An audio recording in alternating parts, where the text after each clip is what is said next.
medium touchdowns. Now, when performing the exercise, ideally you want to be using a surface, a box, whatever it is that's pretty firm. For demonstration purposes, I'm using this because it's easy for me to use.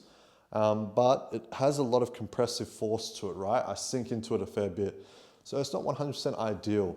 And that's just something you want to keep in mind. Whatever you're using for your foundation, you want to make sure that it's firm. Same goes if you're using a bench, for example. They're quite spongy.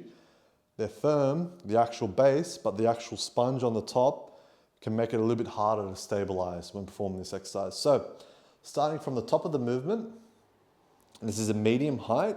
So a way you can gauge it, I guess, is about where it comes up to on your leg. So this is just below mid shin for me. So we could say this is sort of medium, maybe a little bit higher. I'm going to slightly move through the hip first, and then I'm going to come down, touch the floor with my opposite leg, and come back up. 1. The entire time, my right leg is in control and doing all the work.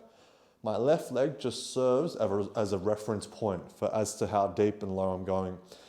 Now, one thing you want to keep in mind is you want to imagine that there are eggshells on the floor. That way you don't lose control and drop. Because if you do that, then you're losing focus and attention to your planted leg, your right leg. And that's not how we want to perform this movement. So keep that in mind.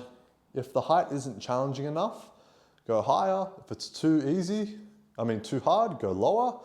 And if you don't have a higher box to use because it's so easy, just add some weight. Grab a dumbbell, kettlebell, whatever you have available, hold it in your opposite hand, and really try and focus on the quality of the movement.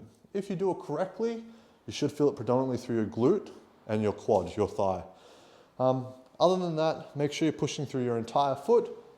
Don't use any momentum. And yeah, it's pretty self-explanatory.